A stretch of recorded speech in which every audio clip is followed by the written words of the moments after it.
हम पिछली बार से भी ज्यादा वोटों से इस बार चुनाव जीत रहे हैं। दादा का दौर कुछ और था, दादा का दौर कुछ और था। राजनीति का जो माध्यम है वो जनसेवा ही तो है। सर क्या समीकरण है अभी मनवा विधानसभा क्षेत्र का, आप तो घूम रहे हैं अभी? समीकरण की बात करें तो देखिए, चुनाव हमेशा संघर्ष का ही होता है जी, लेकिन मुझे जो लग रहा है, मैंने भी मनवा क्षेत्र भी घूमा है, तो मुझे एक तरफा भारतीय जनता पार्टी की लहर समझ में आ रही है और मुझे उम्मीद है कि सभी कार्यकर्ताओं की मेहनत, सभी प्रत्याशियों की मेहनत जरूर रंग लाएगी और हम सबकी मेहनत भी जरूर रंग लाएगी और हम पिछली बार से भी ज्यादा वोटों से इस बार चुनाव जीत रहे हैं। सर अभी मैं यहीं गंगोर ब्लॉक में बैठा था, जस्ट इसी पंडाल के सामने कुछ लोग बैठे हुए थे, अपने आप को दादा कट्टर समर्थक बता रहे थे श्री श्रीनिवास तिवारी जी का। उन्होंने बोला संजय गांधी आने के बाद पार्टी ने उसका तिरस्कार किया, फिर भी 10 साल वो बैठे रहे लेकिन पार्टी ही छोड़े।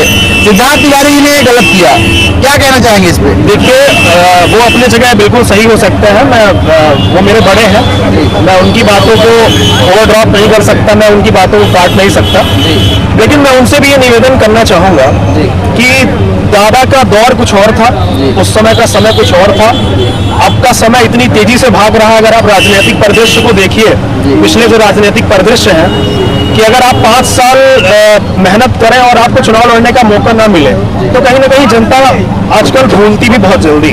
मुझे लगता है कि राजनीतिक परिदृश्य में ये बहुत जरूरी है कि हम अपने आप को साबित करें।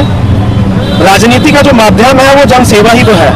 हम कांग्रेस से जनसेवा करें, जनता की सेवा हम किसी भी पार्टी में रह के कर सकते हैं। तो मैं सबसे आग्रह करूंगा कि सब लोग मजबूती के साथ सिद्धार्थ तिवारी का, मजबूती के साथ नरेंद्र प्रजापति का साथ दें और कहीं ना कहीं दादा का आशीर्वाद भी आज अपने नाती भतीजे बेटे के साथ में। कांग्रेस और बीजेपी जो मिक्सअप हुई है तो क्या उसमें तालमेल बन पाएगा सभी कार्यकर्ताओं में भी? जैसे डबल इंजन के ऊपर सरकार चल रही है, यहाँ पे डबल इंजन का विधायक बना है, उसमें दिक्कत क्या है? वो तो एक मजबूती का परिदृश्य होगा और सब एक है। हमारे प्रदीप भाई हैं, आप युवक कांग्रेस के अध्यक्ष थे, फिर उसके बाद मैं युवक कांग्रेस का अध्यक्ष था, आज दोनों युवक कांग्रेस के अध्यक्ष बीजेपी के कार्यकर्ता हैं और मजबूती के साथ हम साथ में खड़े हैं। सर तो मैं इसे पार्टी की मजबूती ही समझता हूँ। वैचारिक मतभेद अलग चीज होती है, लेकिन मुझे वो भी नहीं दिख रहा है, सब एक है और सब मजबूती के साथ खड़े हैं। ऐसा क्या हुआ कि आपको कांग्रेस छोड़कर बीजेपी में आना पड़ा? मैं समझता हूँ कि ऐसे समय पर जब घर का साथ देने की आवश्यकता है, मेरे घर के जो राजनीतिक मुखिया हैं सिद्धार्थ तिवारी जी, वो मुझसे पूर्व ही भारतीय जनता पार्टी में शामिल हो गए थे और उन्होंने भोपाल में सीएम से और बीडी शर्मा जी से सदस्यता ली थी। समय ऐसा था कि अगर मैं परिवार का साथ नहीं दे सकता हूं तो आप ही बताइए, क्या मैं कल आपके साथ खड़ा हो पाऊंगा?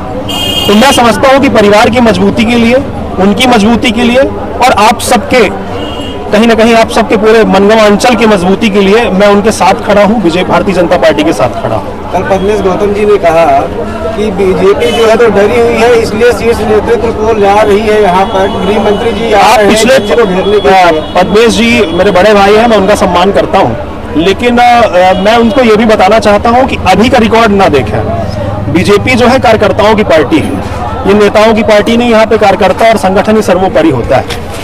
मैं उनसे ये बताना चाहूंगा कि पिछले 5 साल का आप शिवराज सिंह चौहान का, बीडी शर्मा जी का और अन्य लोगों का आप रिकॉर्ड देख लीजिए, वो कितनी बार आए हैं। वो तो हर महीने आते हैं और मैं सौभाग्य समझता हूँ रीवा की जनता का और हर जगह हर जनता का कि उनका मुखिया हर महीने उनकी आके उनकी देखभाल करता है, उनसे पूछताछ करता है और जो कमी रह जाती है उसको पूरे करने की कोशिश करता है। सर दिग्विजय सिंह भोपाल में बोल रहे थे कि सिद्धार्थ तिवारी मेरे बेटे जैसे थे, उनको इतनी जल्दीबाजी नहीं करनी थी, आखिर लोकसभा का जो टिकट था उनको हम देने वाले थे, तो इतना शीघ्रता क्यों किए उनने?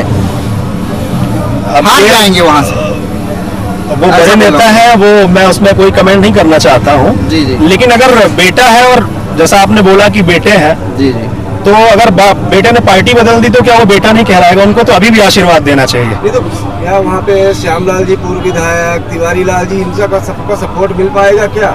मैंने आपसे पहले ही कहा कि भारतीय जनता पार्टी कार्यकर्ताओं की पार्टी है, संगठन बेस्ड पार्टी है, तो सब लोग संगठन के साथ में है। चाहे आप जिनका भी नाम ले रहे हैं वो सब ताकत के साथ लगे हैं और उसका आपको रिजल्ट 3 तारीख को दिखेगा। बहुत बहुत धन्यवाद सर। बहुत बहुत शुक्रिया। यहाँ पे हर्ष तिवारी जी थे हमारे साथ, हर्ष तिवारी थे, उनने सारे प्रश्न का बेबाकी से जवाब दिया और हमारे सारे क्वेश्चन का बेबाकी से जवाब दिया। उन्होंने सब कुछ बताया यहाँ पे कि यदि दिग्विजय सिंह सिद्धार्थ तिवारी जी को अपना बेटा समझते हैं तो पार्टी बदल देने से कोई अपना रिश्ता नहीं बदल जाता है। सिद्धार्थ तिवारी आज भी उनके बेटे जैसे ही हैं, उनको बेशक अपना बेटा मानते हुए वो पार्टी को सपोर्ट ना करें तो अच्छा है, लेकिन कम से कम अपना आशीर्वाद तो दे ही सकते हैं। बहुत बहुत धन्यवाद।